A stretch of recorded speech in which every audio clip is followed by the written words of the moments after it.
Bienvenue à l'émission Le Vrai Dialogue où nous allons explorer sans détour les zones d'ombre de la politique internationale et des médias.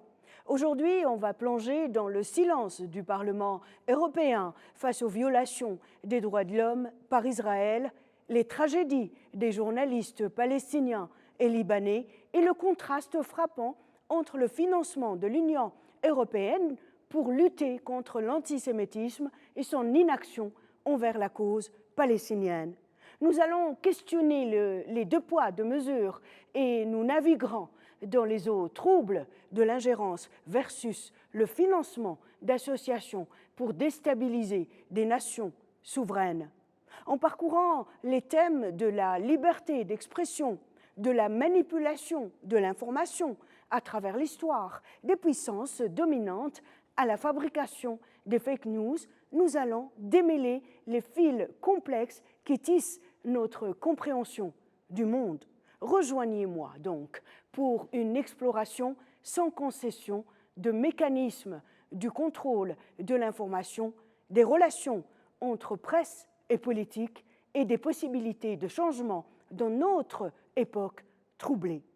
Certains voudraient faire croire que le jardin autoproclamé est une nouvelle abbaye de Thélème. Connaît-il des réalités? Dans cette émission spéciale, nous aurons le privilège d'accueillir des invités éminents qui apporteront une profondeur d'expertise inégalée. Anthony Bélanger, secrétaire général de la Fédération internationale des journalistes, partagera son témoignage poignant après sa mission en Palestine. Nous aurons également l'honneur d'entendre Dominique Pradalier, présidente de la Fédération internationale des journalistes, Ahmed Ben Saada, expert des printemps arabes, Rudolf El-Karé, professeur des universités spécialistes du Moyen-Orient, Majed Nemé, directeur du magazine Afrikazi, et le colonel Mokhtar Mediouni, expert des questions sécuritaires, seront également présents pour enrichir notre discussion. C'est le défi que nous relevons aujourd'hui dans l'émission Le Vrai Dialogue sur Atypique, la télévision belge francophone internationale. À tout de suite. Anthony Bélanger, est-ce que vous pouvez, dans un premier temps, partager avec nous les moments marquants de votre mission récente en Palestine, s'il vous plaît? Oui, alors c'est toujours avec une émotion assez forte.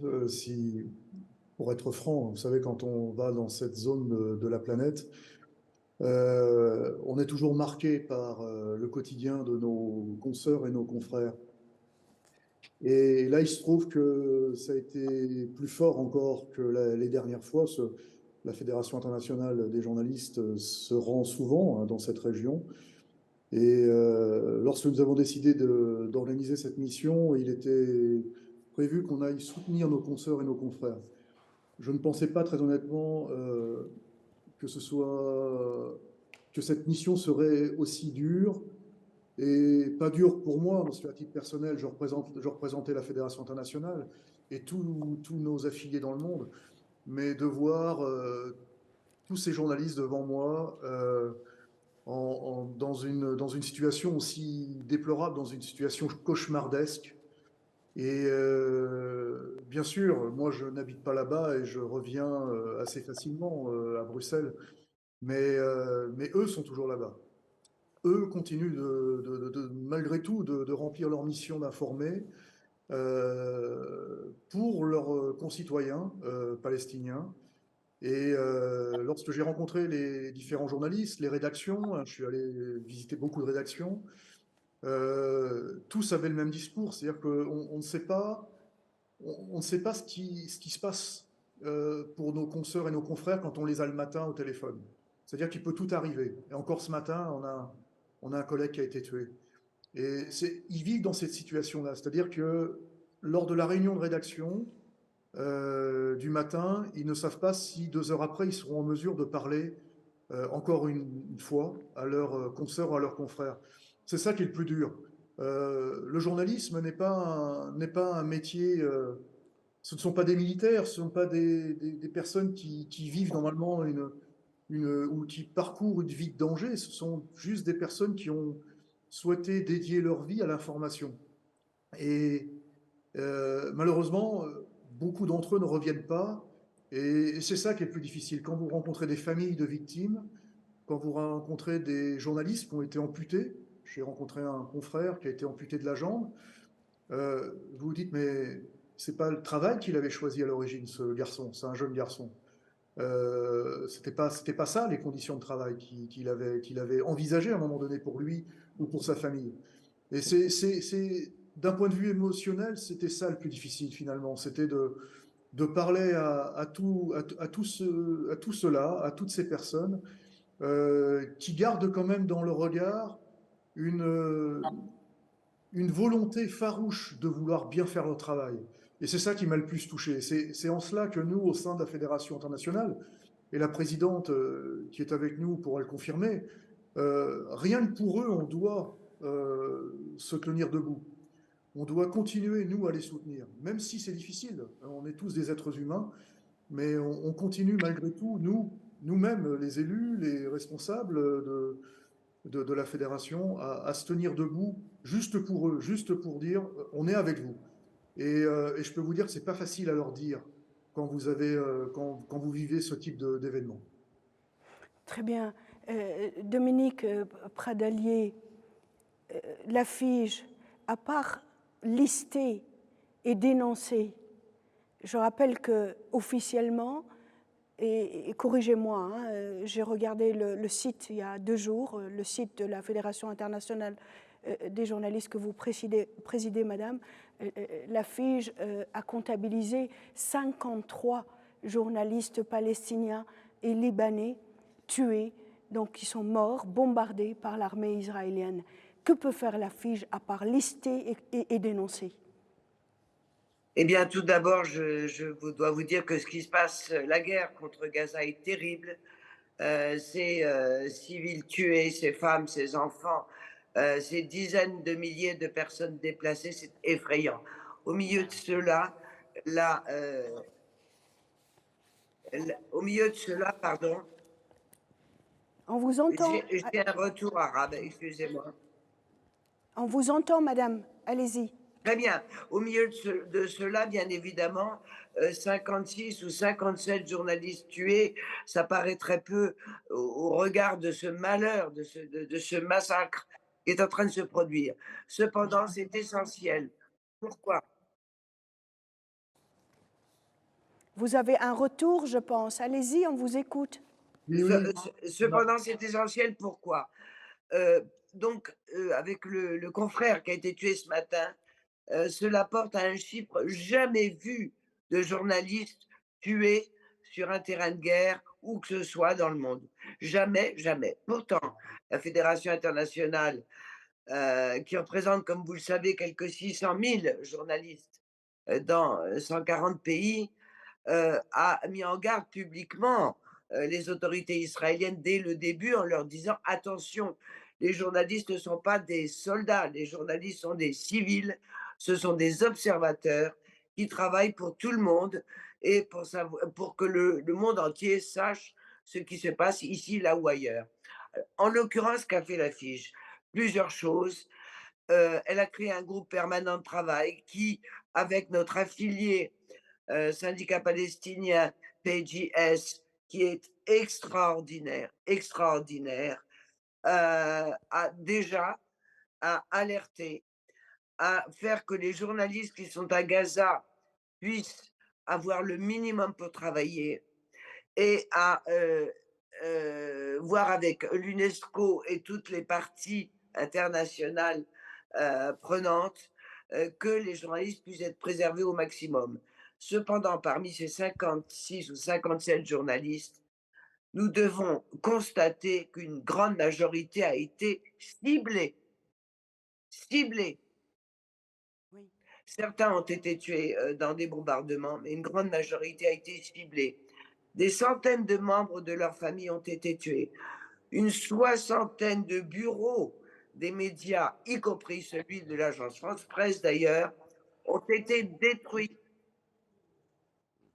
Et tout cela en quelques jours. Donc, deuxième chose que fait la Fédération internationale et son affilié et ses militants du PDS à Gaza. Ils informent le monde entier avec un sérieux, un courage, une abnégation parfaite, puisque la presse internationale ne peut pas rentrer à Gaza.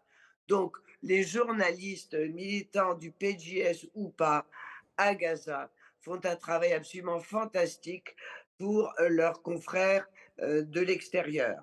Voilà. Alors, troisième chose, bien évidemment, nous récoltons et recueillons toute la documentation possible pour aller porter plainte pour les journalistes tués et pour leurs familles devant la Cour pénale internationale. Voilà quelques-unes des actions que nous entreprenons. Nous essayons d'organiser des tournées des responsables du Palestinian Journalist Union, PJS, en Europe ou ailleurs, pour qu'ils témoignent de la cruauté qui fait qu'on s'attaque à des journalistes pour les empêcher de témoigner. Très bien. Rudolf El-Carré, j'aimerais vraiment questionner avec vous le deux poids, deux mesures. Israël tue à tour de bras des journalistes libanais, palestiniens, avec la complicité presque, et le silence en tout cas, des pays de l'Union européenne.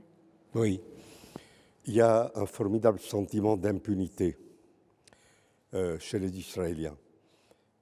Ils pensent qu'ils peuvent se permettre d'être totalement hors la loi sur tous les plans.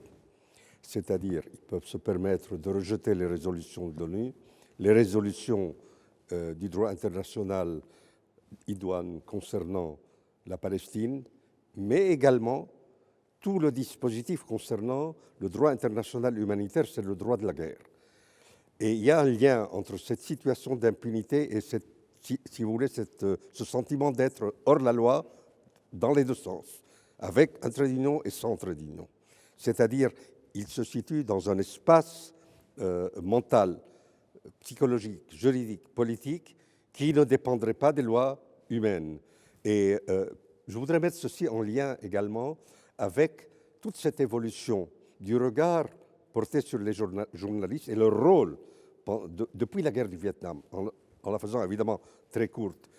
Vous savez que des rapports du Pentagone considéraient qu'ils ont perdu la guerre du Vietnam, non pas parce qu'il y a eu des résistants vietnamiens, mais parce qu'ils l'ont perdu dans les médias et dans les universités. Alors évidemment, on a court-circuité les universités avec les think tanks et on a court-circuité les médias et leur rôle par le biais de tout un système qui a abouti, dans un premier temps, à l'invention de cette hérésie totale sur le plan du journalisme, qui est le journalisme dit en anglais « embedded ».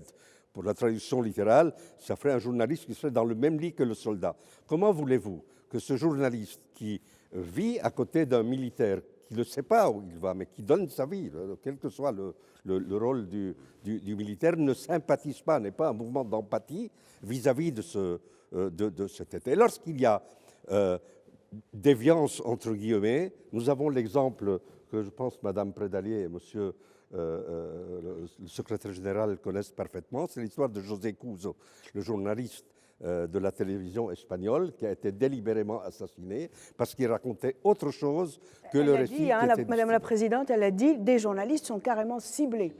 Pardon ? Elle a dit il y a des journalistes qui sont carrément ciblés. Mais continuez. Justement, et on y vient. Je voudrais prendre le cas, vous avez parlé des journalistes palestiniens assassinés, presque une soixantaine. Mais dans le cas du Liban, il y a quelque chose de très particulier également qui met en évidence, si vous voulez, ce que nous sommes en train de décrire. Vous savez que deux journalistes de la chaîne Al-Mayadeen, Farah Omar et Marraoui ont été assassinés délibérément 20 minutes après avoir effectué le reportage. Mais ce qui est extrêmement significatif, c'est que dans les minutes qui ont suivi leur assassinat, le correspondant de la chaîne Al-Manar, Ali Shaib, a reçu sur son téléphone un message piraté disant « Tu es le prochain sur la liste ». Ça signifie qu'on est ici délibérément dans le crime de guerre. Et pour terminer sur ce point, si vous voulez, je crois qu'il est grand temps qu'on se rende compte que la liberté d'expression est en danger parce que l'assassinat des journalistes a pour objectif de supprimer les témoins. L'objectif est de supprimer les témoins, c'est-à-dire que sans témoins, pas vu, pas pris, on ne peut pas prouver qu'il y a crime de guerre. Vous vous souvenez de Shirin Abu Akleh? Bon, non seulement elle a été assassinée, mais vous avez certainement vu les images au moment de ses funérailles, hein, de ce qui s'est passé avec son cadavre, avec son corps. C'est totalement déshumanisant. Et cet aspect de déshumanisation est très important dans la manière dont on veut raconter, entre guillemets, l'histoire des Palestiniens. Vous avez, et je terminerai sur ce point, le journaliste, le correspondant d'Al Jazeera, là également des témoignages concrets. Sa famille est assassinée délibérément et dans l'heure qui suit, on demande à Al Jazeera, qui c'est évident les autorités militaires israéliennes, de déplacer ce journaliste vers le sud de Gaza pour qu'il n'ait plus la capacité de témoigner. Alors, là, ce sont des faits. Et tout ça participe du crime de guerre. C'est la première fois que nous voyons sous nos yeux se dérouler un crime de guerre. Et je ne vois pas des voix s'élever à la hauteur de ce crime, que ce soit au niveau, quelles que soient les condamnations, mais il faut aller nettement au-delà. Et je crois qu'il est très important pour le monde du journalisme d'essayer de briser ce carcan qui pèse et qui est en fait du véritable terrorisme intellectuel. Et justement, le Parlement européen à Bruxelles, de temps en temps, avait l'habitude d'essayer de faire un peu de bruit, d'essayer de briser le silence. Mais j'ai envie de demander à M. Némé Mage, et je rappelle que vous êtes le directeur du magazine Afrique-Asie, à qui vous avez changé de nom. Maintenant, il s'appelle Magazine 2A, hein, pour les lecteurs. Comment vous expliquez le silence du Parlement européen face aux violations des droits de l'homme de l'État d'Israël? Écoutez, tout simplement parce qu'on a une conception maintenant des droits de l'homme à géométrie variable. C'est-à-dire on utilise les droits de l'homme. Bien sûr, il faut les respecter, c'est sacré, etc. Mais on les utilise comme une arme pour déstabiliser d'autres pays, alors qu'on ne regarde pas devant ce qu'on fait.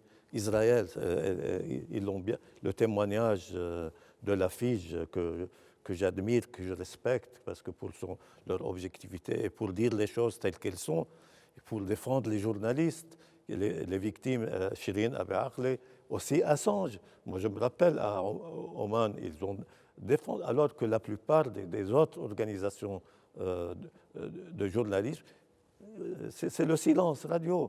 Tous les médias occidentaux se sont servis du travail d'Assange et maintenant personne il est tombé dans l'oubli alors qu'il risque sa vie.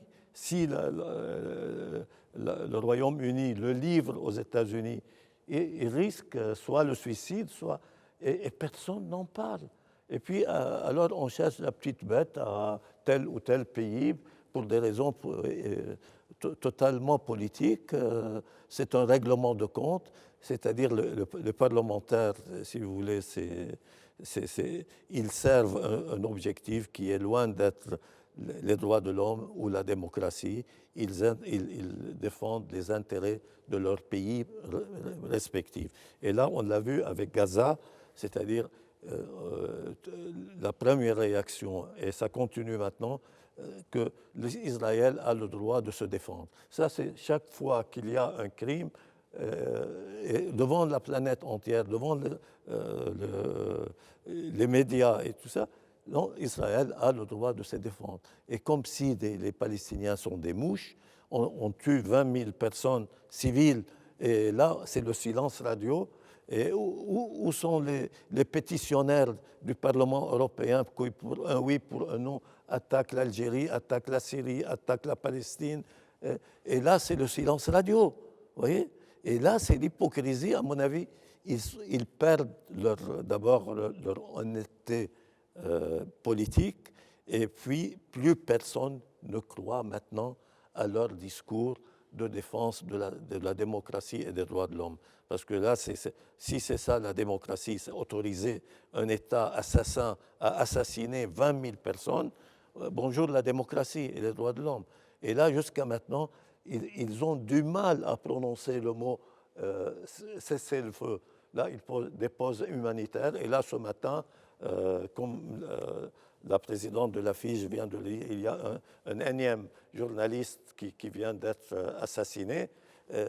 Voilà, maintenant, à mon avis, le masque est tombé et plus personne ne croit à ce discours vraiment biaisé et malhonnête surtout. Et ça serait justement malhonnête, hein, M. Ahmed Ben Saada, de dire que l'Union européenne est complètement amorphe. Elle se bouge, elle s'est bougée il y a 2 semaines. Plutôt la Commission européenne, elle a débloqué 18 millions d'euros pour Israël afin qu'elle puisse lutter contre l'antisémitisme et pour développer les accords d'Abraham en Israël.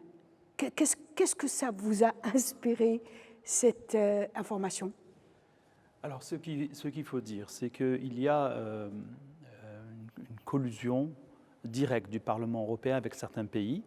On cite par exemple Israël, on n'a jamais vu de condamnation des exactions de l'État d'Israël par la fameuse sous-commission des droits de l'homme du Parlement européen. Nous n'avons d'ailleurs pas vu aussi des condamnations, des exactions ou des problèmes que le Maroc vit en termes de droits de l'homme. Mais là, on s'est rendu compte qu'il y avait tout un système de corruption au niveau du Parlement européen, qui d'ailleurs a fait sauter la présidente, Madame Maria Arena, était obligée de démissionner. Donc, cette sous-commission des droits de l'homme, on se rend compte donc depuis le début des révolutions colorées, disons depuis le début du siècle, ces droits de l'homme, cette liberté d'expression est un moyen de s'ingérer dans les affaires des pays, de certains pays, je dirais. Alors, nous connaissons ça en Algérie. Vous savez, durant le Hirak, l'Union européenne a même financé des radios contre justement le gouvernement ici en Algérie. Autre chose, il y a eu plusieurs résolutions. Il y a eu une résolution en 2019, juste une semaine avant les élections présidentielles. Il y a eu une autre résolution en 2020, juste presque en même temps que le vote pour la Constitution. Donc si ce n'est pas une ingérence, on sait quoi. Et on se rend compte finalement que tous les mois de novembre, il y a une résolution négative contre l'Algérie. Et la plus récente, elle date disons de quelques jours, où 9 parlementaires ont écrit à M. Borrell de s'intéresser à ce qui se passe en Algérie. Alors moi, j'aimerais dire à ces 9 députés de s'intéresser plutôt à ce qui se passe à Gaza. Parce qu'actuellement, l'actualité, tout le monde, tous les cœurs tous les êtres humains de la Terre, les gens qui ont un peu d'humanisme dans leur cœur, ben, ils battent pour les Gazaouis, ils battent pour les Palestiniens, parce que ce qu'on voit actuellement n'a pas de nom, ça ne s'est jamais produit.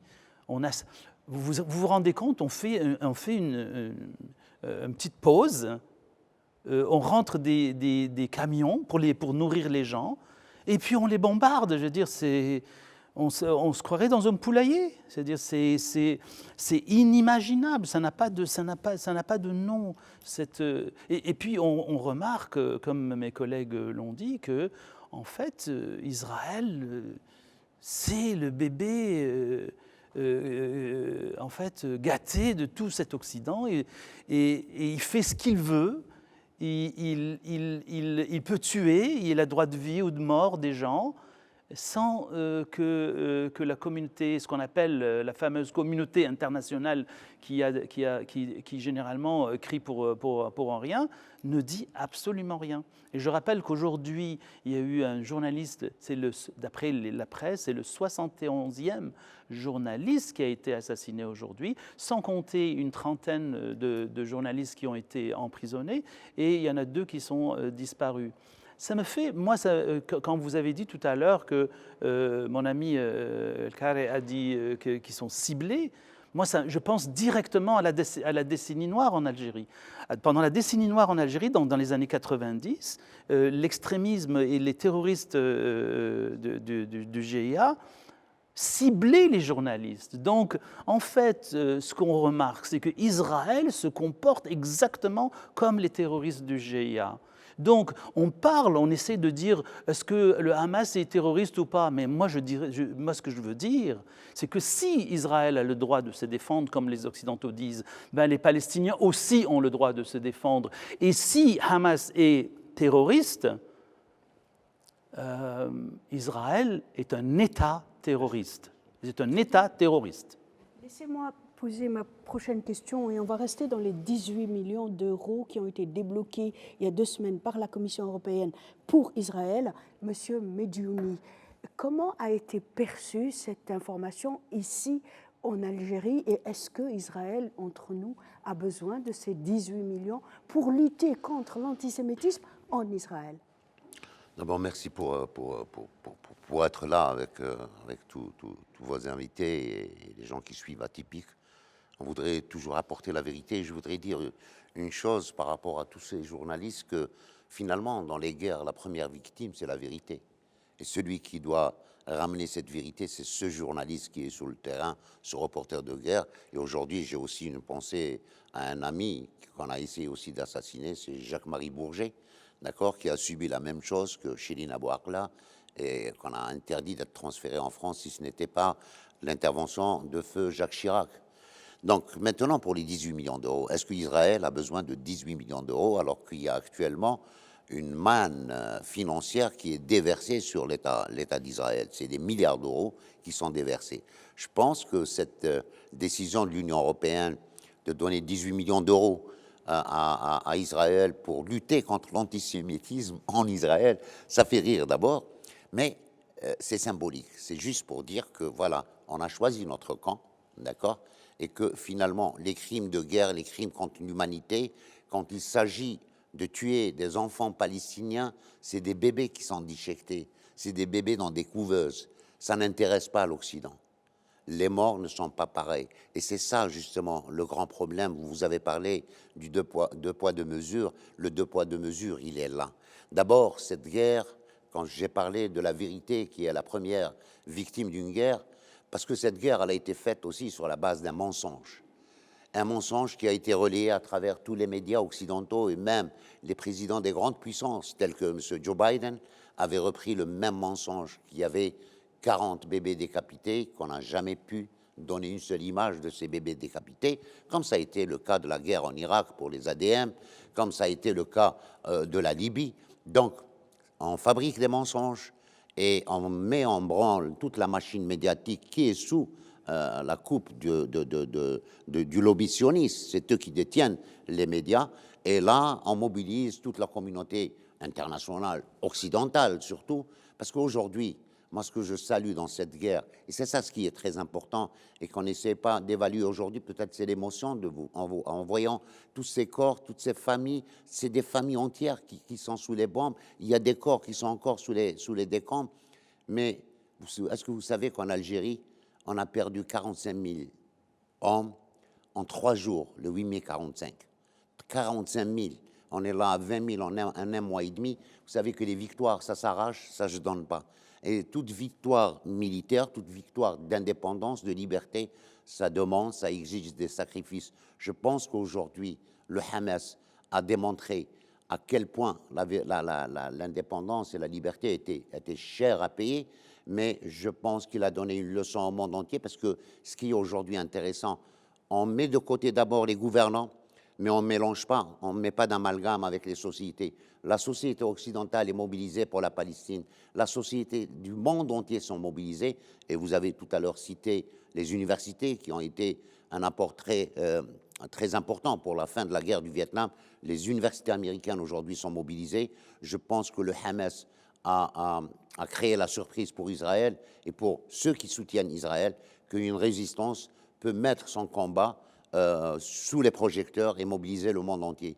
Je ne suis pas très pessimiste, je suis même optimiste avec ce qui est en train de se passer aujourd'hui dans le monde entier, parce que les politiques, ça va être les peuples qui vont les changer, et ça sera pour très bientôt. Anthony Bélanger, comment vous percevez ce discours ici sur le plateau? On ne l'entend pas vraiment chez nous, à Bruxelles, à Paris ou à Londres. Et je voulais aussi vous laisser la parole pour si vous viennent encore d'autres images de ce que vous avez vu et vécu en Palestine. C'est important pour nous, à Bruxelles, justement. Oui, mais d'après ce que j'ai entendu et de ce que je vis, parce que moi je vis à Bruxelles, en Palestine, ils ne comprennent pas le comportement des grandes puissances. Ils appellent l'Ouest. Que ce soit les médias, d'ailleurs. Ils regroupent souvent les médias dans un seul paquet en disant les médias de l'Ouest ou les politiciens de l'Ouest. On parle bien entendu des États-Unis, du Canada, mais aussi de l'ensemble de l'Union européenne, parce qu'ils sont complètement... ils ont l'impression d'être abandonnés, tout simplement, à leur triste sort. Il y a une guerre réelle.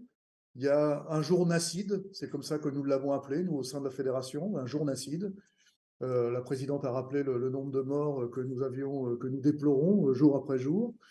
Il y a une sorte de complicité, bien entendu, lorsqu'on est silencieux ou lorsqu'on a tout simplement du mal à rappeler les termes du droit international, parce qu'il ne suffit pas d'être un révolutionnaire, hein.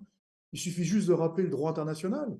Monsieur rappelait tout à l'heure toutes les résolutions des Nations Unies. Israël a violé l'ensemble des résolutions des Nations Unies des dernières années.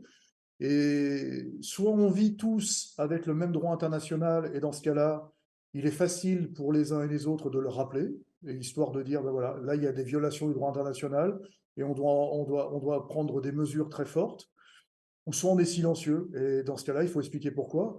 Mais quand vous êtes en Palestine, ils ne comprennent pas pourquoi tout cet Ouest, malheureusement, on est en train de revenir dans un monde plus ou moins binaire, dans un monde sans nuance, soit on est pour, soit on est contre.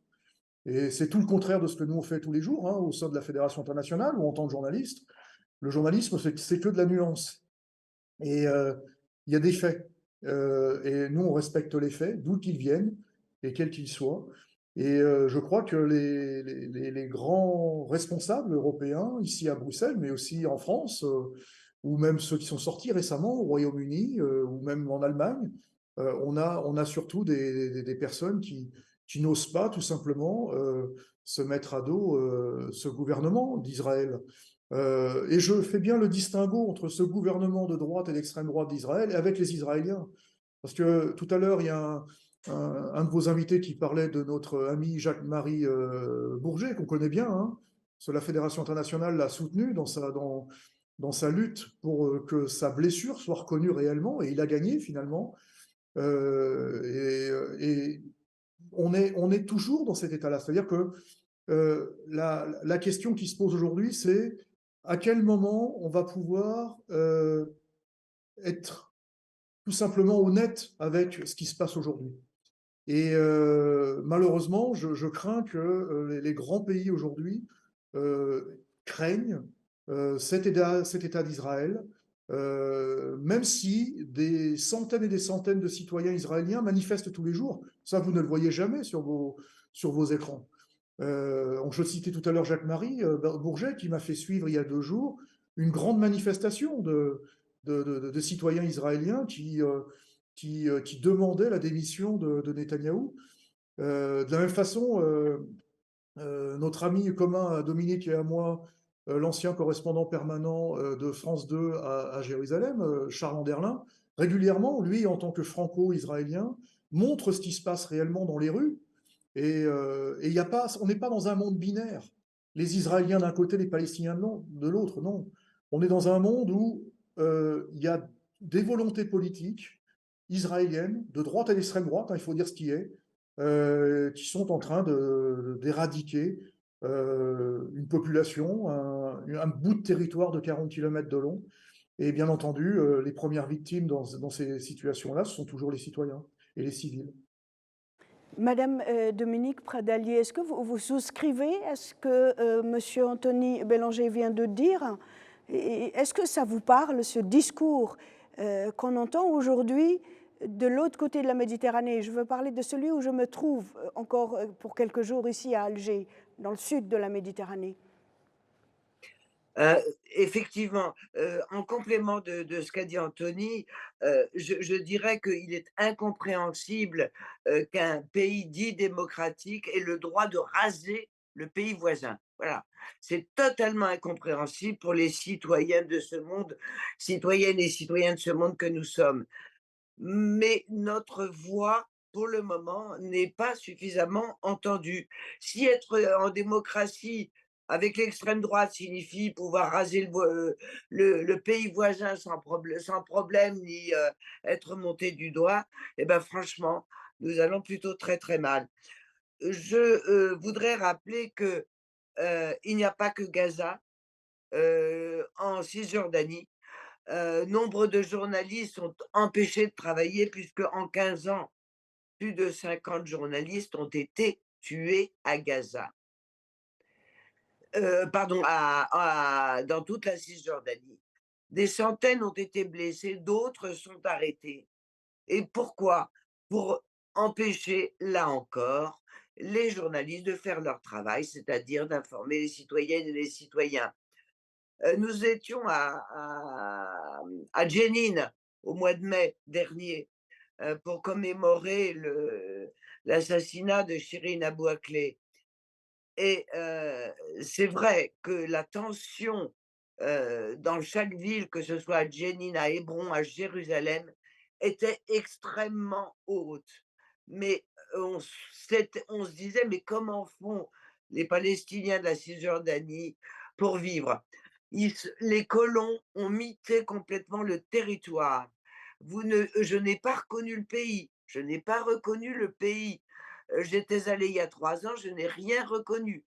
Vous avez partout des colonisations qui ont de l'eau courante tous les jours, et vous avez de l'autre côté des Palestiniens en dessous qui ont de l'eau quand les autorités apparemment veulent bien leur donner l'eau.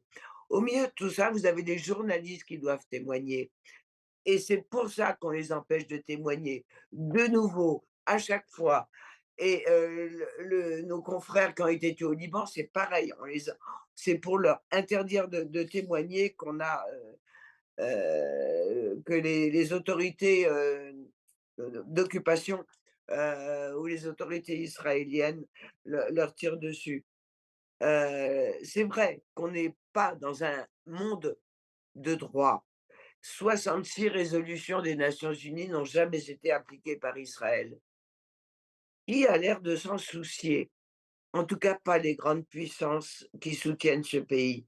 Il serait temps, et ayant beaucoup d'amis israéliens, bien évidemment et heureusement, il serait temps que l'on dise à ce pays, vous n'êtes pas en dehors des lois. Vous n'êtes pas en dehors des lois. Bien, il y a Monsieur Alcaré qui veut réagir. Allez-y. Oui, d'abord je voudrais vous saluer, ce que je n'ai pas fait au début, pour le courage de vos propos, parce que vous allez à contre-courant de ce que nous voyons aujourd'hui. Mais je voudrais, si vous permettez, Madame Lefebvre, réagir, rebondir sur 4 points qui ont été abordés ici. Le premier, ça concerne le récit dominant qui nous est servi, où il y a une banalisation du récit et une banalisation du crime. C'est-à-dire que nous avons l'impression qu'il y a, depuis plusieurs années, qu'il y a une routine qui permet de tuer régulièrement à petit feu les Palestiniens et par conséquent aussi ceux qui témoignent. Le deuxième point concerne l'Union européenne. Elle n'est pas amorphe, l'Union européenne. L'Union européenne est aujourd'hui pardonnez-moi le mot, je vous le dis très franchement, est aujourd'hui complice. L'Union européenne aujourd'hui couvre ces crimes lorsqu'elle accepte le récit qui a été fait par les Israéliens de ce qui s'est passé le 7 octobre et qui en réalité, ce choc qui a été provoqué par l'action du 7 octobre va totalement à l'encontre de l'image qui a été donnée de la Palestine des dernières années, totalement amorphe. Les Palestiniens n'ont plus de droits. Les Palestiniens sont des, j'allais dire, undermentioned d'une certaine manière, des sous-hommes, des gens qu'on peut tuer, assassiner sans qu'il y ait de réaction internationale.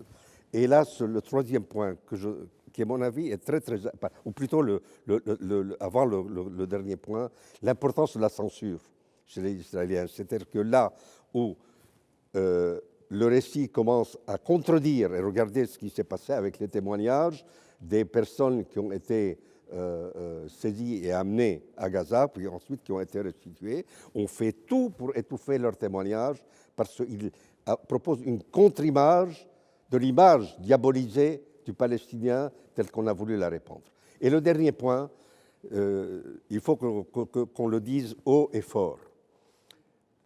Israël n'a aucun droit. Israël a des obligations. En tant que puissance occupante du point de vue du droit humanitaire international, Israël a des obligations. Si on revient à la charte de l'ONU, le seul droit qui existe aujourd'hui, c'est celui de résister à l'occupation et de résister à l'oppression. Mais ceux qui nous disent qu'Israël a le droit de se défendre ne connaissent même pas le droit. Et je crois qu'il est grand temps que ce postulat, cette assertion qu'on nous sert régulièrement, soit banni du discours et banni du récit. Très bien, Monsieur El Karay. Moi, j'ai envie de revenir à notre ami Monsieur Ben Saada. Ahmed Ben Saada, vous avez évoqué tout à l'heure, vous avez effleuré la fameuse lettre qui avait été co-signée par 9 eurodéputés et remise au chef de la diplomatie européenne, M. Borrell, et dans laquelle on se préoccupait très profondément, très fortement de la situation de la liberté de la presse et des droits de l'homme en Algérie. Je voudrais rappeler que parmi les 9 eurodéputés, il y en avait un seul francophone, il était français, et comme nous sommes une télévision belge francophone internationale, je l'ai invité, je vais citer son nom, il s'agit donc de M. Pierre Larouturou, et il n'a pas voulu être avec nous. Et la deuxième caractéristique de cet eurodéputé, c'est qu'il est le seul parmi les 9 qui a co-signé cette lettre qui est en relation avec l'Algérie. Or, il n'a aucune prérogative en relation avec l'Algérie. Et encore, j'allais dire, ce qui le caractérise aussi, c'est qu'il est le seul eurodéputé qui est à la fois dans la délégation en relation avec Israël et dans une autre délégation en relation avec la Palestine. C'est pourquoi j'aurais tellement voulu qu'il soit là. Et malheureusement, même au niveau de du Parlement européen à Bruxelles, les représentants de nos concitoyens européens ont du mal à parler quand il s'agit de dire la vérité. C'est pourquoi je reviens à M. Ahmed Ben Saada.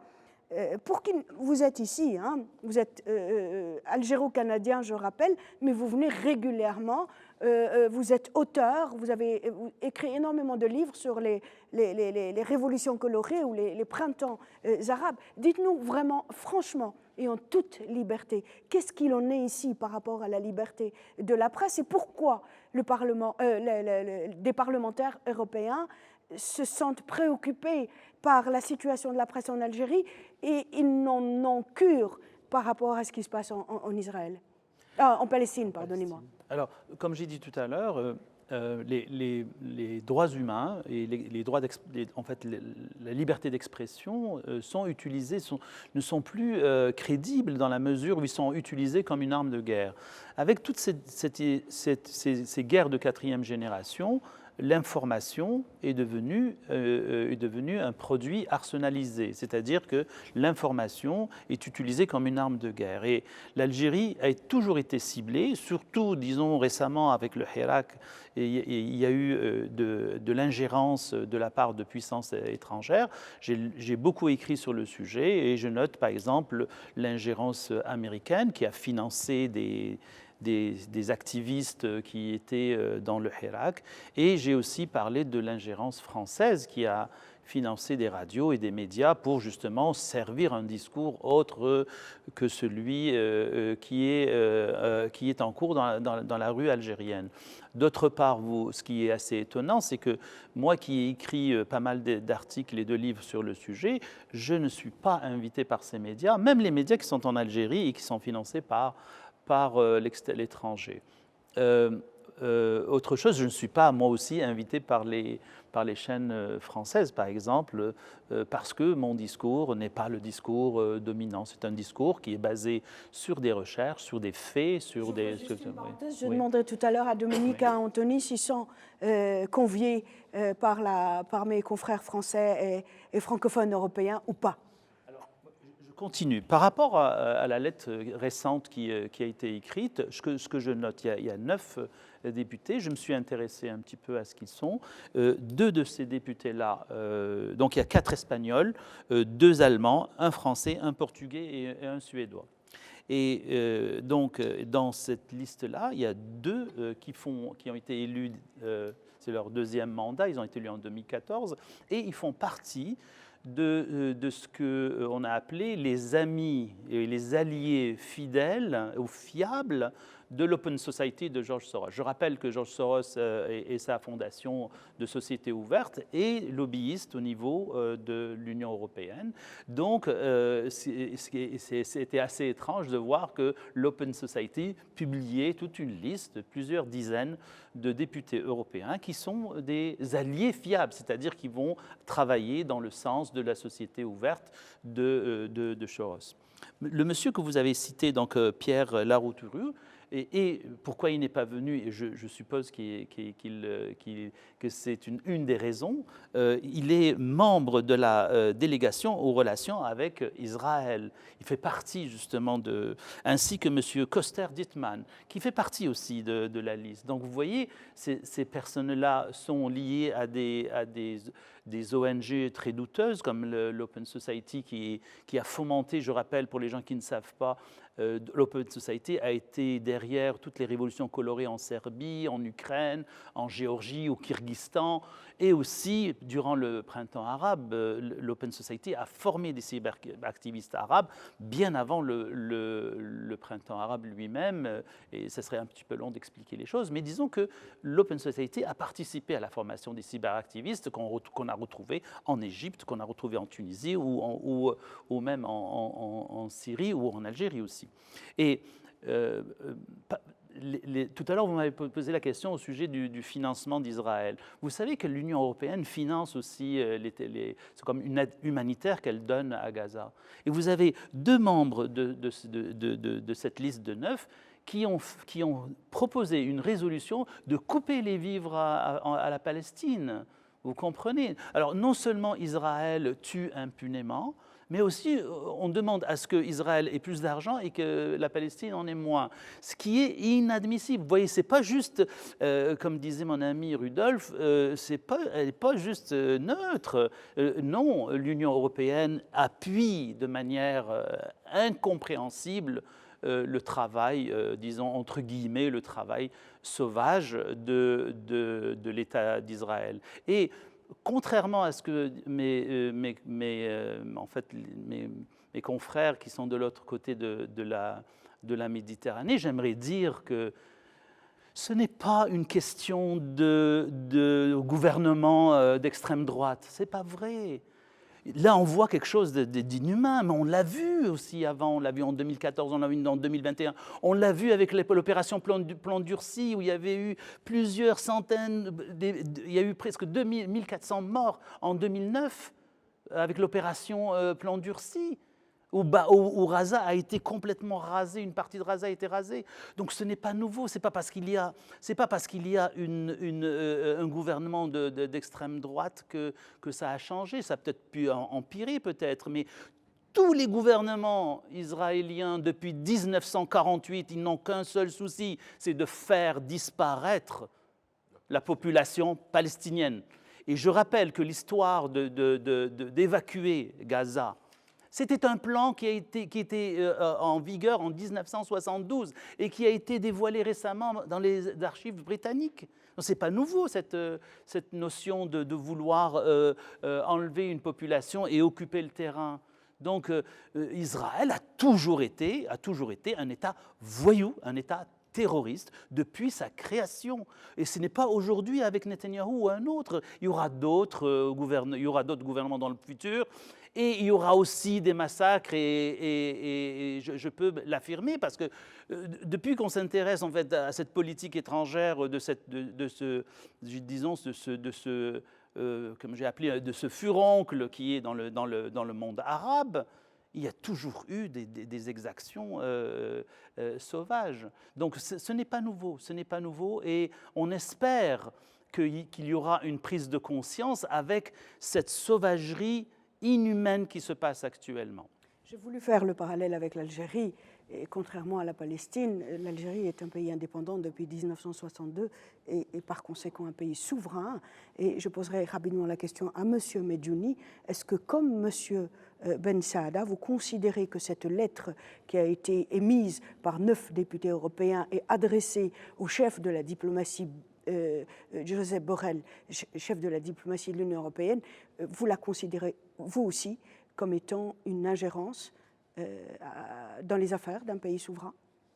D'abord, on la considère comme une ingérence, ça d'un, mais voilà, au vu des accords d'association entre nous et l'Union européenne, on est en droit aussi de parler des droits de l'homme et de la liberté de la presse dans l'Union européenne. C'est le seul continent où la presse, elle est muselée, où ceux qui n'ont pas la voix ou qui portent pas la voix de la politique européenne sont carrément expulsés d'Europe. La guerre d'Ukraine nous a renseigné à quel point la liberté d'expression, la liberté de la presse n'existe pas en Europe, ça d'un côté. Donc on a beaucoup de choses à leur reprocher. Quand ils parlent de l'Algérie, moi je peux l'affirmer parce que c'est une question à laquelle j'ai répondu. Moi j'aurais aimé qu'il n'y ait personne en prison dans toutes les prisons du monde entier. Mais quand il y a des choses qui relèvent du droit commun, on ne peut pas les associer à un travail journalistique. Et c'est pour cela que j'ai parlé, j'ai répondu à pas mal de questions qui me sont venues de l'étranger concernant les 2 personnes qui posent problème pour ce groupe de députés. Malheureusement pour eux, ces 2 personnes sont poursuivies en Algérie pour des faits de droit commun qui n'ont rien à voir avec le travail journalistique. Et l'Algérie indépendante, comme vous venez de le souligner, elle est souveraine sur ses décisions, sur sa justice, et l'Union européenne n'a pas droit de regard sur notre façon de gérer notre pays. Mais il y a une chose que je voudrais, surtout sur laquelle on n'a pas trop insisté, parce que les mensonges, c'est ça. Quand on parle aujourd'hui du droit de se défendre d'Israël, c'est faux, messieurs. Tout simplement parce que Israël est un État occupant. Et il n'a pas le droit, il a le devoir de protéger la population gazaoui qu'il occupe. Donc, il a failli d'abord à son droit de protéger cette population. Quand on entend un ministre de la Défense israélienne dire il faut couper les vivres, le gaz, l'eau, affamer ce peuple, d'accord, il est traité d'animaux. Je pensais que le monde entier allait se soulever contre ces mots qui sont inqualifiables. Mais pourtant, peu de personnes l'ont fait. Donc aujourd'hui, quand on parle du droit international, je pense que la priorité des priorités, c'est la mobilisation des sociétés mondiales, de toutes les sociétés aujourd'hui, que ce soit en Amérique latine, en Europe, aux États-Unis, en Afrique. Le monde commence à bouger et je crois que la priorité, c'est de réformer ces Nations Unies qui ne jouent plus leur rôle et que le Conseil de sécurité, il est dépassé. Parce que Madame, elle a parlé des 60, et M. Rodolfo aussi, des 60 résolutions contre Israël. Est-ce qu'elles sont contraignantes? Non. Et pourtant, on prend une décision, une résolution contre la Libye, on l'exécute dans les 30 minutes. On prend des résolutions contre l'Irak et on l'exécute dans la journée. Donc Israël, depuis 1948, elle est dans l'impunité la plus totale. C'est ce qui fait qu'Israël, aujourd'hui, on a vu des séquences où des soldats s'amusent à tirer des enfants de 6 ans. D'accord? Et ça, aujourd'hui, on ne peut plus cacher la vérité, même si on assassine tous les journalistes. Avec un seul téléphone portable, la vérité, elle n'a plus de frontières. Et c'est ça, justement, qui fait paniquer et Israël et ses soutiens. Je pense que le monde de demain sera meilleur avec la mobilisation des sociétés civiles. Rudolf El-Karé et M. Medjouni a parlé des Palestiniens quand ils ont été qualifiés par d'aucuns de sauvages. Est-ce que nous vivons dans l'abbaye de Thélème? Oui, justement, je voulais aborder cette question-là à partir de ce qu'est devenu l'Europe. Il y a des continuités.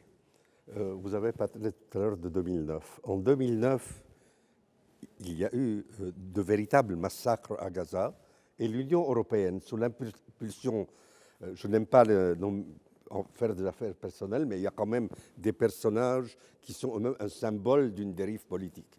Sous l'impulsion de Bernard Kouchner, on a fait un rehaussement des relations entre l'Union européenne et Israël, hein, alors qu'il y avait des massacres qui venaient d'être qui venaient de se produire à Gaza. Et si on devrait revenir voir toute la trajectoire sur l'Union européenne, depuis la déclaration de Venise à aujourd'hui, il y a quasiment une dégénérescence politique. Mais cette dégénérescence politique, si vous voulez, c'est le symptôme d'une dégénérescence dans la structuration de l'Union européenne. Vous parliez tout à l'heure de, je ne sais pas s'il a voulu esquiver le débat, je ne sais pas quelles sont ses motivations, mais quelles que soient ses motivations, moi ça ne m'étonne pas. Ça ne m'étonne pas tout simplement parce que l'Union européenne aujourd'hui est, pardonnez-moi de le dire sous cette forme-là, le mot est peut-être pas brutal, mais il est dur. L'Union européenne usurpe une certaine position. L'Union européenne se prend pour une organisation internationale alors qu'elle est une organisation politique. Et ils se présentent comme des parangons de vertu, ils se présentent comme des référents dans le domaine de l'expression, de la liberté d'expression, des droits de l'homme, etc. Mais ils oublient qu'ils pratiquent quasiment les 2 poids et 2 mesures. Et ça me rappelle cette fameuse phrase de Gambetta au XIXe siècle, que vous connaissez certainement, M. Bélanger, Madame la Présidente. Gambetta disait « l'anticléricalisme, indépendamment de ce que je pense du cléricalisme et de l'anticléricalisme, ce n'est pas bon en dehors de la France. L'anticléricalisme est bon pour uniquement l'Hexagone. » C'est le principe des 2 poids et 2 mesures. Le dernier point, ça concerne les ingérences. On ne s'ingère pas uniquement en Algérie, on s'ingère un peu partout. Et je peux vous donner un exemple que j'ai personnellement vécu et auquel j'ai été confronté au Liban, où des envoyés spéciaux de l'Union européenne et de certains États viennent nous dire, dernier exemple, vous devez proroger le mandat du commandant en chef de l'armée. Vous devez faire ceci, vous devez faire ça. Mais de quel droit? Mais de quel droit? Qui vous autorise à être un référent? Il y a une seule organisation de référence dans ce domaine-là, ce sont les Nations Unies. Et encore, il y a les pratiques des Nations Unies que nous connaissons, qui sont parfois totalement hérétiques, et il y a la charte de l'ONU. Mais il reste cette organisation internationale. Toutes les autres organisations sont des organisations politiques. Et je pense que nous entrons aujourd'hui, pour la faire courte, dans un monde où on va retrouver de nouveau cet esprit qui a fondé la charte de l'ONU, qui est une association d'États, pour retrouver le principe de souveraineté, mais bien compris, pas la souveraineté des extrêmes droites, etc., que nous voyons. D'ailleurs, entre parenthèses, vous avez certainement vu de quel côté se sont rangés les extrêmes droites, que ce soit en France ou en Europe. On a vu immédiatement où est parti leur flot de soutien. Et donc, je pense qu'on entre aujourd'hui dans une phase nouvelle. Et je pense que dans le cadre de cette phase nouvelle, je suis sûr qu'on va redéfinir ou retrouver la définition principale du journalisme, tel qu'elle a été fondée par Albert Rondre, dans le mode de prendre des exemples personnels, mais moi j'ai côtoyé, j'avais un grand ami qui s'appelait Éric Rouleau au Monde. Éric Rouleau, dont vous avez certainement entendu parler, ou Jean Guéras, ces journalistes-là étaient des références parce qu'ils avaient leur propre indépendance. Et ce type de journaliste, nous devons en retrouver aujourd'hui les pratiques si on veut réellement aller vers une véritable liberté d'expression et pas par la fabrication systématique de mensonges dans le cadre de moules préfabriqués. Le type de journalisme que personnellement je récuse, et je pense que vous serez d'accord avec moi, c'est les journalistes qui vous reçoivent sur un plateau, qui font les questions et les réponses. Et vous êtes là pour dire oui, non et annoncer, hein, faire valoir la présence du présentateur sur le plateau. C'est ce type de journalisme qui, à mon avis, tue le vrai journalisme, tue la véritable liberté d'expression. Ne me preniez pas, mais j'imagine que je suis en train de vous laisser répondre à votre aise et je donne la parole, que j'ai oublié un petit peu. Majed Nahmé, vous êtes au cœur de la capitale française, Paris. C'est là-bas où vous avez le siège de votre magazine, Africasie, devenu magazine 2A. J'aimerais vous entendre aussi, vous, réagir par rapport à la question de l'ingérence dans les affaires intérieures des pays souverains. Écoutez, ce n'est pas, ça devient une deuxième habitude, c'est-à-dire ils se croient toujours en droit de donner des directives, des ordres même à tous les pays du monde, sauf ils oublient de balayer devant leur porte, parce que moi, par exemple, j'étais membre du comité d'éthique de Russia Today. On surveillait, c'est-à-dire pour que cette chaîne russe puisse travailler, il fallait créer un comité qui ait un contre-pouvoir. Bon, et pendant tout mon mandat, qui est bénévole, ils n'ont jamais violé la liberté, la déontologie. Alors que maintenant, quand vous regardez les chaînes de télévision françaises, il y a des plateaux où il n'y a qu'un seul son de cloche, alors que la CSA, l'ancien CSA, devait intervenir pour les rappeler à l'ordre. Aucune chaîne n'a été rappelée à l'ordre. Et puis, à la fin, ils ont interdit cette chaîne par ordre de l'Union européenne. Et le Parlement européen n'a rien à dire. Quand on a rencontré dans une précédente chaîne à l'Union européenne, on avait posé la question à un député qui était à l'initiative de la résolution anti-algérienne. Est-ce que vous avez lu la résolution? Est-ce que vous avez fait une enquête? Ah non, non, non, mais moi je n'ai pas le temps de tout lire. Mais pourquoi vous signez dans ce... Non, mais c'est enregistré, vous voyez, c'est incroyable. Et à propos de Russia Today, ah non, non, non, je maintiens parce que ce n'est pas un média. Mais comment dans ce cas-là, ça s'applique à toutes les chaînes françaises qui ne font pas leur boulot, il n'y a pas une déontologie, ou alors quand ils vont inviter quelqu'un qui a une autre opinion, c'est à 1h du matin ou dans une heure qui n'est pas de grande écoute. Donc, Ensuite, pour revenir à ce que vous avez parlé, parce que là, ils ont visé à propos des deux soi-disant journalistes qui étaient emprisonnés. Bien sûr, moi, je suis contre la prison et tout ça. Mais quand même, il y a le droit commun, comme vous l'avez bien dit. Aux États-Unis, quand vous recevez de l'argent d'une puissance étrangère, vous avez le devoir de déclarer que vous êtes un agent d'une puissance étrangère. La Russie a adopté la même loi et c'était un tir nourri contre la Russie qui ne respecte pas. Mais c'est ça, le deux poids, deux mesures à l'infini. Oui. Mais justement, souvenez-vous... Ah pardon, je vous en prie. Le deux poids, deux mesures, on l'a vu dernièrement, je pense que vos invités l'ont vu aussi, c'est Joseph Borrell. Une question lui a été posée par un journaliste. Est-ce que ce que fait Israël actuellement avec son armée sur Gaza est un acte, vous le considérez comme un acte terroriste? Il a dit, moi je ne suis pas avocat, c'est à la CPI de rassembler les preuves et de voir si c'est un acte terroriste. Et le journaliste questionne encore une fois, est-ce que l'attaque du Hamas est un acte terroriste? Ah oui, là c'est...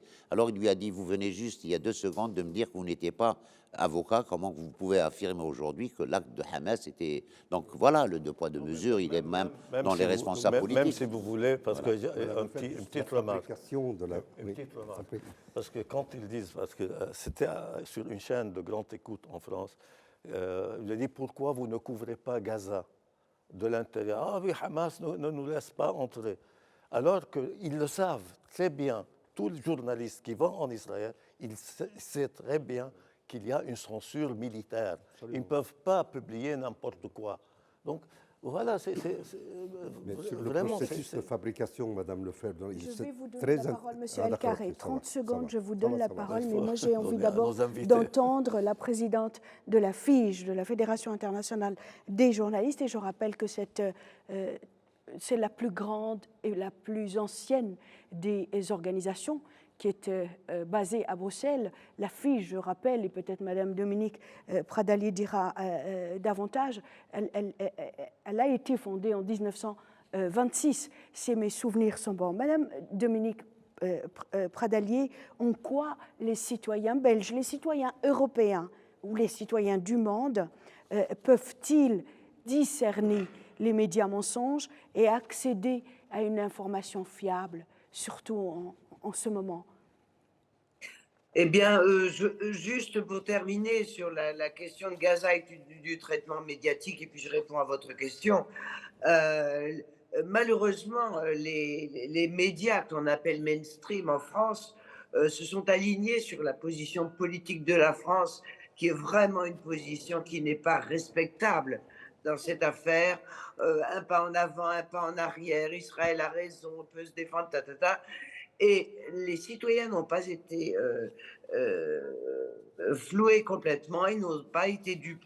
À Radio France, par exemple, les auditeurs, 4 sur 5 des auditeurs disaient que le traitement était inéquitable. 4 sur 5. À TV5 Monde, un journaliste qui a fait son travail a été publiquement montré du doigt par sa propre direction sous quelques pressions qui sont intervenues après. Donc, tout ça pour dire que là, le traitement médiatique, effectivement, les guerres se gagnent par les médias. Et c'est bien pour ça que toute la pression est posée, non seulement sur les médias, mais aussi sur les organismes internationaux. C'est quand même la première fois que les Nations Unies ont plus de 100 morts à déplorer dans toutes leurs institutions de Gaza. Pour répondre plus à votre question, madame, je dois dire qu'effectivement, le terme de dégénérescence politique qui retombe sur les médias est vraiment le terme à employer. Pourquoi? Parce que les journalistes ont une charte d'éthique, la charte mondiale. Elle a été adoptée à l'unanimité au Congrès de Tunis en 2019. Et maintenant, ils peuvent s'appuyer sur des principes de charte. Même ceux qui avaient des chartes dans leur pays peuvent les compléter et dire, voilà, c'est notre charte mondiale. Ça, c'est la première chose et c'est un combat de tous les instants, de tous les instants, de tous les instants.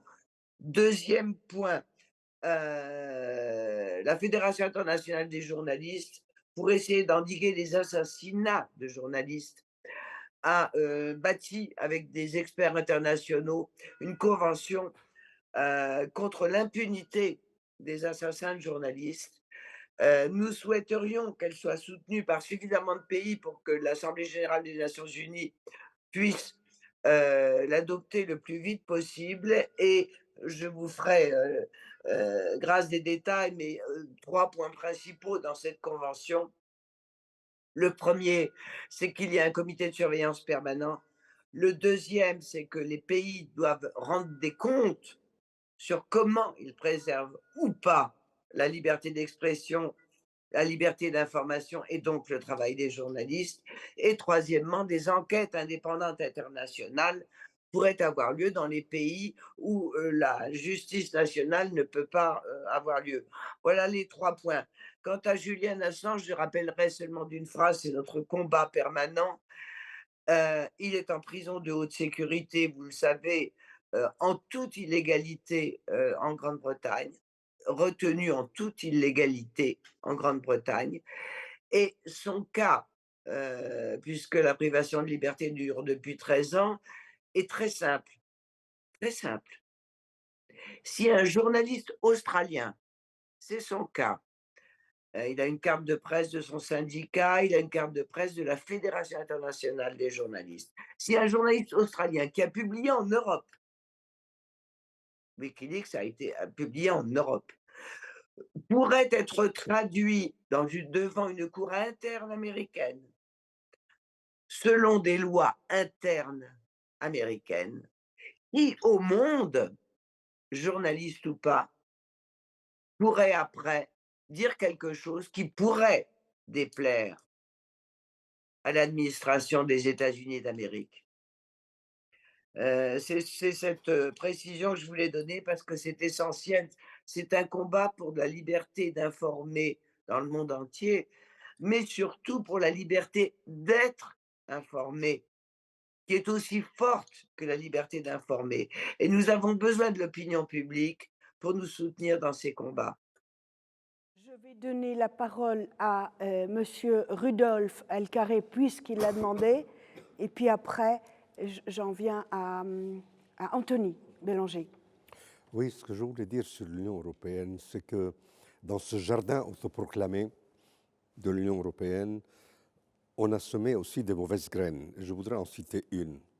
En 2016, la fameuse résolution, 2016 je crois, oui, ou 2018, il faut que je me souvienne, la fameuse résolution Fotyga, qui a criminalisé le travail de Russia Today et d'autres chaînes non européennes de télévision. Et ce jour-là, il y a eu une résolution qui est en fait le résultat d'une décision politique qui a été prise initialement par l'Assemblée parlementaire de l'OTAN, puis ensuite reprise par le Conseil de l'Europe, et ensuite adoptée au Parlement européen sous l'impulsion de cette députée polonaise dont on connaît toutes les affinités d'extrême droite. Et donc, ce que je veux dire par là, c'est qu'il y a une continuité dans le comportement et on en est arrivé à une situation où aujourd'hui, malheureusement, dans les instances européennes et notamment au Parlement européen, il n'y a pas de débat.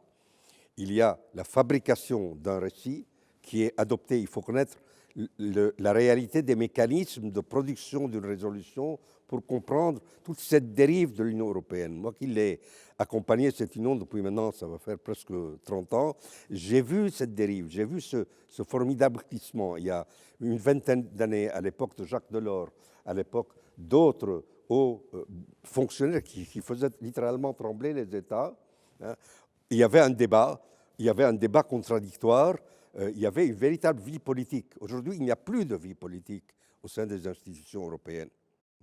J'aurais voulu que vous me fassiez franchement mais je reviendrai vers vous dans un instant, le distinguo avec l'abbaye de Thélème. Vous savez que je l'adore. Monsieur Anthony Bélanger, encore quelques images qui vous reviennent sur la Palestine, et j'aimerais vous entendre aussi réagir par rapport à cette ingérence dans les affaires intérieures des pays souverains. Des images, j'en ai des dizaines, malheureusement, et qui ne sont pas jolies, qui sont émotionnellement, comme je le disais tout à l'heure, très difficiles. Mais j'en ai aussi dans d'autres pays, parce que vous savez, la fédération est présente dans 150 pays, donc tout à l'heure, j'entendais que les Palestiniens étaient un sous-peuple, si je puis résumer ainsi. On peut en dire autant des Pakistanais. Quand un journaliste pakistanais se fait tuer à Islamabad, ça n'émeut pas la population mondiale. Je peux vous dire que personne ne le reprend, à part nous, en tant que fédération internationale, quelques ONG. Idem au Yémen. Quand vous avez un Yéménite qui meurt, ça ne concerne pas grand monde. En revanche, quand c'est un Français, puisqu'on parle beaucoup de la France sur ce plateau, un Français, un Américain, un Anglais, là, ça prend une toute autre tournure. Donc oui, les journalistes, selon la nationalité qu'ils ont, n'ont pas le même poids et la même symbolique. Je voudrais juste préciser, alors j'ai peut-être été mal compris par un de vos invités tout à l'heure, j'ai pas dit que c'était nouveau par rapport au gouvernement d'extrême droite. J'ai dit que je ne voulais pas confondre les Israéliens avec leur gouvernement d'extrême droite. De la même façon, on ne peut pas confondre le gouvernement Macron avec les Français. Notre présidente rappelait tout à l'heure les réactions des auditeurs de Radio France. Il y a des réactions. On n'est pas dans un monde, une fois de plus, qui est binaire entre les pour et les contre. On est dans des réactions. Heureusement que c'est comme ça. Il y a de la nuance et il faut avoir cette nuance. Et pour être sur le terrain très très souvent, cette nuance, on la voit tous les jours, tout simplement. Sur l'interdiction des chaînes, la Fédération internationale s'était positionnée contre la décision européenne d'interdire Russia Today. Premièrement, parce que ce n'était pas de sa compétence, comme ça a été rappelé. Et deuxièmement, parce que la liberté d'informer, elle passe par tous les moyens, par tous les canaux. Donc, je voulais juste aussi ramener cela. Sur l'ingérence, moi, ce n'est pas dans mes compétences en tant que secrétaire général de la fédération de dire qu'il y a une ingérence. Moi, ce que je peux constater, c'est qu'il y a de la propagande partout. Et là, je vais cibler tout le monde, là. Je veux dire, nous, on est une organisation quasi centenaire, comme vous l'avez dit tout à l'heure. On va d'ailleurs fêter notre centenaire dans quelques années à Paris. On va revenir à Paris, au siège de l'UNESCO. En revanche, la propagande, on en voit partout et de plus en plus. Vous êtes en Algérie où vous avez quelques Algériens. J'avais deux consoeurs qui m'ont interviewé sur Gaza, qui m'ont posé des questions pertinentes. Et il y en a une qui m'a rappelé, qui m'a dit « Ah non, non, non, ça, on n'a pas le droit de le dire », sur le fait qu'il y avait eu aussi des Israéliens qui avaient été tués. Et moi, je lui ai répondu « Je ne suis pas une organisation, on est une organisation mondiale de journalistes, quelle que soit leur couleur de peau, leur nationalité. Un journaliste qui a été tué, c'est un journaliste qui a été tué. » Et elle me dit « Oui, je suis désolé, je suis d'accord avec vous, mais on n'a pas le droit de le dire. » Donc, moi, je veux bien qu'on parle de censure, etc., mais la censure, elle s'exerce partout. Et on peut en débattre pendant des heures, mais puisqu'on parlait tout à l'heure de l'Algérie, je veux juste vous signaler, ce n'est pas le seul pays avec lequel j'ai eu ce genre de difficultés, mais ça a été très ferme. Et là, ils m'ont dit, dans ce cas, on ne passe pas l'interview. J'ai écouté, vous avez le droit de ne pas passer l'interview. Ce n'était pas la journaliste qui était en cause, c'était sa direction. Et d'où venait la décision, ça je n'en sais rien, mais c'était sa direction qui lui interdisait d'employer ces termes. Ou sinon, il fallait qu'elle coupe l'interview et elle n'avait pas le temps, parce que comme vous le savez, la Fédération internationale se bat aussi pour les conditions de travail des journalistes dans les rédactions, qu'elles sont de pire en pire, où qu'on soit. Et là, je l'ai remarqué de façon flagrante que c'était le cas, notamment dans cette rédaction, que je ne citerai pas bien entendu, puisque j'ai promis à cette consoeur que je n'en parlerai pas plus, mais dans cette rédaction, précisément en Algérie. Je vous remercie doublement, Anthony, pour le double témoignage donc, par rapport à la Palestine et par rapport à l'Algérie.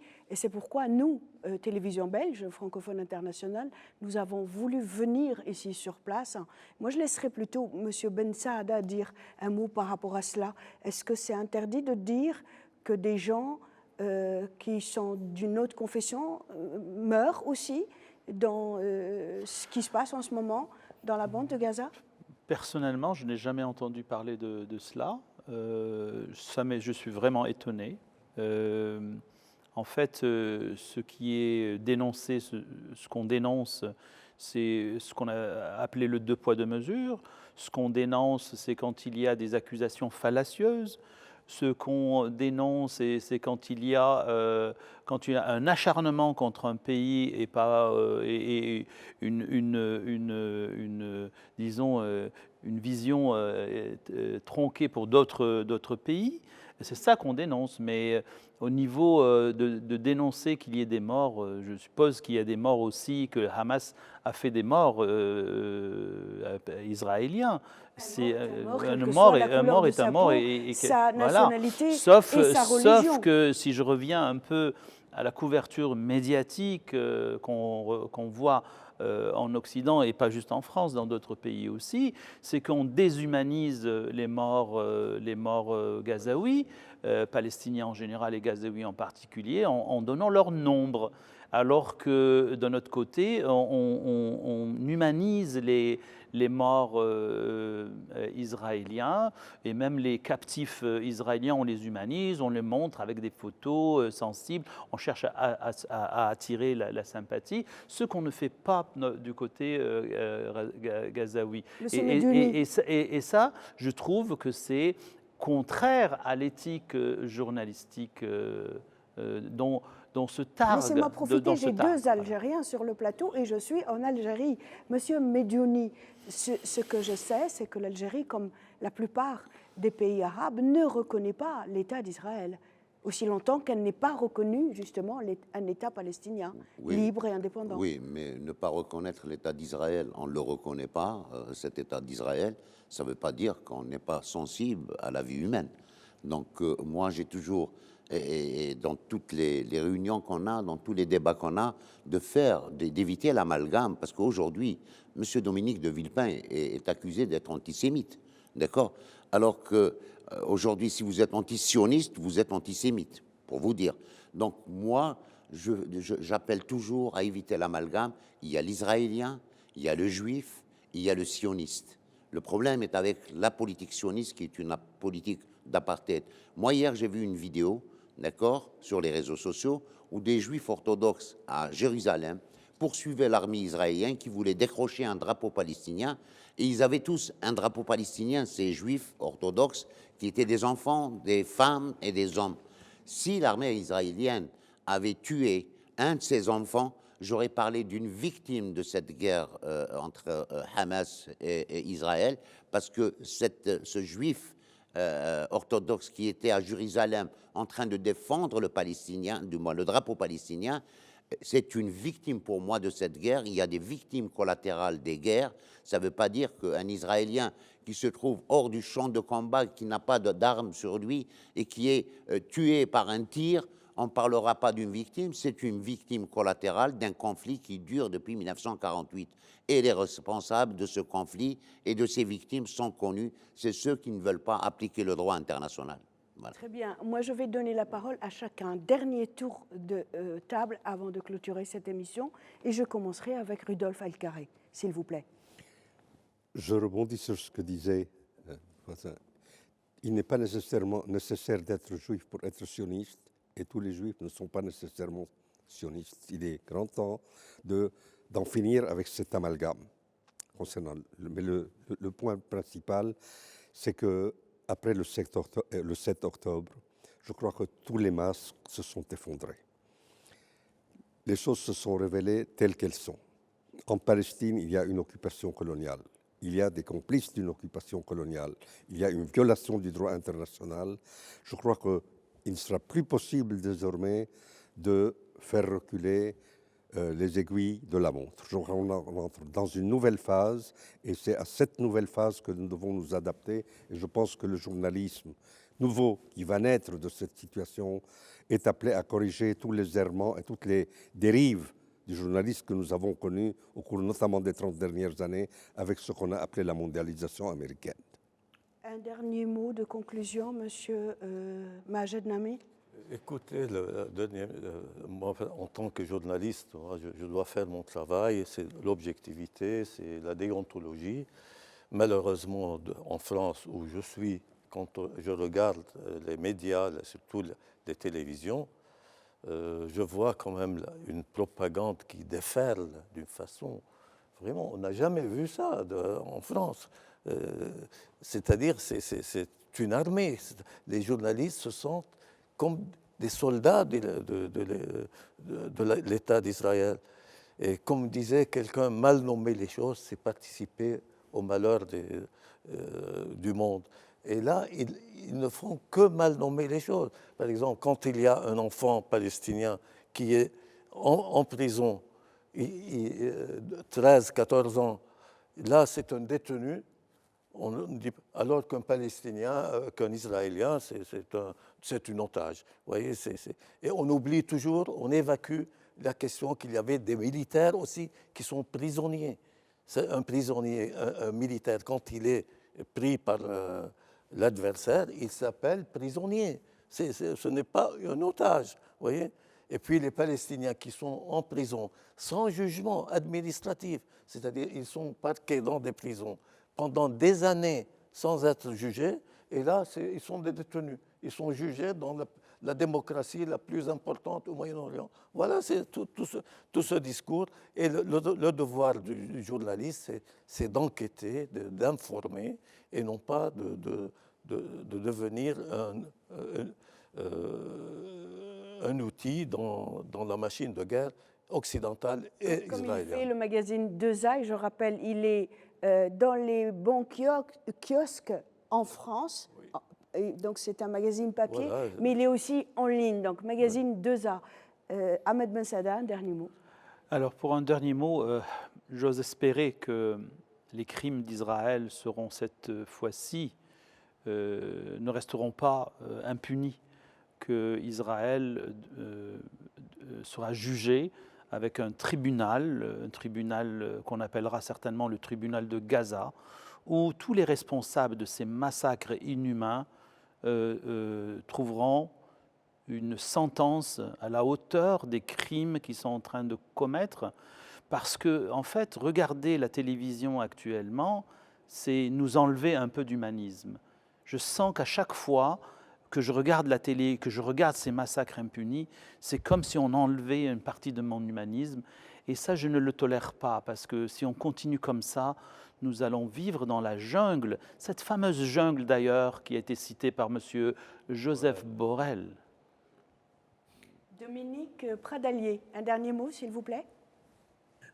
Oui, merci déjà beaucoup de nous avoir réunis pour travailler sur Gaza. Hier soir à Paris, la profession de journaliste en France était réunie, 1 millier de personnes, pour des états généraux indépendants, car vous savez ou vous ne savez pas que le président de la République a ouvert des états généraux sur l'information sans journalistes.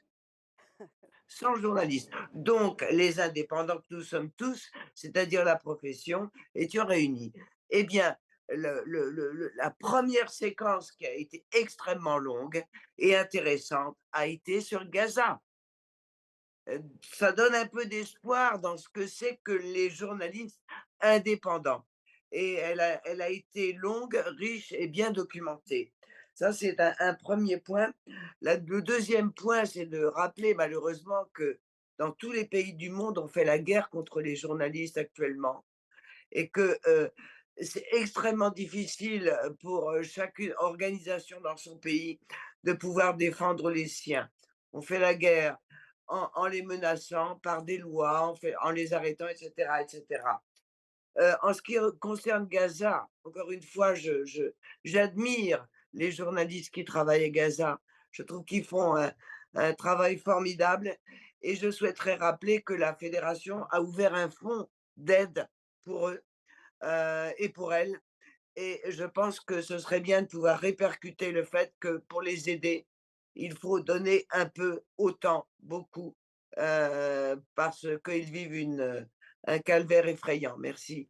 Rappelez-nous le site de la FIGE où on va trouver justement le numéro de compte de ce fonds Oui, spécial pour les Gazaouis. ifg.org. IFJ.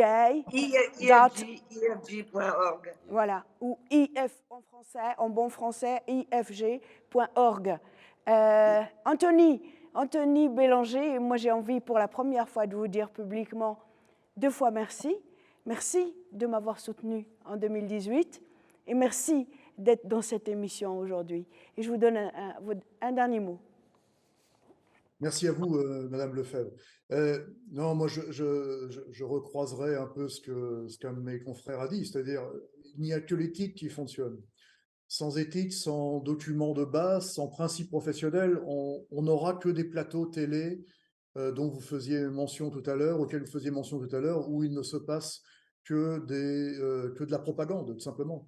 On l'a vu sur Télé Ukraine, qui était LCI, hein, maintenant c'est devenu Télé Israël. Voilà, ça c'est de la propagande, c'est pas du journalisme. Et un texte respecté comme celui de la Fédération internationale que mentionnait tout à l'heure Dominique, la charte d'éthique de la FIGE, tous les journalistes qui veulent la suivre, ils ne feront pas d'erreur et ils feront leur boulot correctement, très honnêtement. Après, ce n'est pas aussi simple que ça, parce qu'une fois de plus, on est dans une chaîne rédactionnelle avec des employeurs qui n'ont pas forcément toujours la même visibilité. Mais pour terminer, juste sur un espoir, et en tout cas un message optimiste, j'en ai 2. Le premier, et on l'a annoncé au sein de la fédération, dès que la situation le permettra, la fédération ira à Gaza. On organisera une mission spéciale là-bas avec l'UNESCO. On est en train de préparer l'avenir déjà. Hein. Malheureusement, on essaie toujours d'avoir un coup d'avance. Donc, on prépare l'avenir avec les Nations Unies et notamment avec l'UNESCO qui est chargé de la protection et de la sécurité des journalistes. Et la deuxième chose, c'est que je suis très critique, et on est très critique par rapport aux journalistes en général. On l'a écrit dans un communiqué de presse au mois d'octobre, après la propagande sur les bébés qui avaient été décapités. On a été très dur dans notre communiqué de presse par rapport à ce journalisme de caniveau qui a été utilisé par beaucoup et qui était devenu de la propagande. Mais je veux aussi dire qu'il y a des journalistes qui font leur boulot dans ce monde et qui font un bon boulot. On parlait tout à l'heure de la France et on va s'y concentrer. Les 2 derniers numéros du Monde diplomatique sont extrêmement précis, complets, avec des enquêtes et des analyses qui recroisent d'ailleurs ce qui a été dit sur votre plateau. Et puis nos confrères de l'Humanité aussi ont fait un grand boulot. Il y en a plein d'autres. Il y a des correspondants permanents à Jérusalem qui font leur boulot et qui rendent réellement une information équilibrée, tout simplement. Ils rendent compte de ce qui se passe sur leur terrain. Et moi, j'en ai rencontré pas mal quand j'étais là-bas, sur place en Palestine. Et je veux aussi rendre hommage à ces consoeurs et ces confrères qui font quand même leur travail. Je vous remercie en tout cas une fois encore. Merci à vous deux. C'est la première fois que j'ai eu ce plaisir, cet honneur de vous avoir tous les deux, c'est-à-dire la présidente de la FIJ et le secrétaire général de la FIJ. Il faut que nos téléspectateurs comprennent cette symbolique. Merci vraiment. Un mot de conclusion, Monsieur Medjouni, Monsieur Saïd Mohamed, non, Monsieur Mokhtar Saïd Medjouni. D'abord, je remercie tout le monde et puis je m'incline à la mémoire de tous les journalistes parce qu'ils représentent la vérité et seule la vérité pourra montrer un jour le vrai visage de ce sionisme, de cet état d'apartheid. Comme je salue aussi, je reviens, M. Anthony, à ce qu'il a dit tout à l'heure, je salue aussi certains journalistes de Haaretz qui n'arrêtent pas chaque jour de dénoncer les exactions de l'armée israélienne contre les populations de Gaza et ça, c'est très important aussi. Voilà. Monsieur El-Karay, je vous ai donné un dernier mot. Ne m'en voulez pas, parce que je vais conclure. Vous voulez encore un dernier mot? Non, ça va. Non, ça va, très bien. Et donc, je rappelle juste que, je le disais, Anthony Bélanger, le secrétaire général de la FIJ, la Fédération internationale des journalistes, Dominique Pradalier, la présidente de la FIJ, Michel Collant, qui devait être avec nous, et malheureusement, il est entre 2 avions, il n'a pas pu. Lui est journaliste et directeur du think tank Investigue Action. Il a écrit beaucoup sur justement les médias mensonges, mais on l'aura, hein, donc on retournera à Bruxelles et on fera des émissions depuis le Parlement européen et on va parler des médias mensonges. Et donc j'ai le plaisir, encore une fois, d'avoir sur ce plateau Rudolf El-Karay, qui est professeur des universités, il est spécialiste du Moyen-Orient et de l'Europe. Ahmed Ben Saada, en Algérie, vous êtes une star, auteur et expert en géopolitique et auteur de plusieurs livres sur la révolution ou les révolutions colorées et les printemps, et ce qu'on appelait les printemps arabes. Et the last but not the least, Majed Némé, merci beaucoup de vous être aussi déplacé de Paris pour être avec nous aujourd'hui. Je rappelle que vous êtes le directeur du magazine 2A. Merci d'avoir été avec nous. Tout à l'heure, Anthony a parlé d'espoir et j'ai envie qu'on termine cette émission avec une note d'espoir. Vous savez, vous connaissez tous Mahmoud Darwish, très grand poète et écrivain palestinien, j'allais dire feu Mahmoud Darwish, puisqu'il est déjà il est décédé depuis quelques années. Il avait dit en English, "Even if there is no hope, it is our duty to create it, or we are lost." En bon français, même s'il n'y a aucun espoir, c'est notre devoir de le créer ou on est perdu. Regardez ces images d'espoir, justement, qui nous sont venus de Gaza. Au revoir. There's a place in your heart, and I know that it is love. And this place is much brighter than tomorrow. And if you really try, you'll find there's no need to cry. In this place, you feel there's no hurt or sorrow.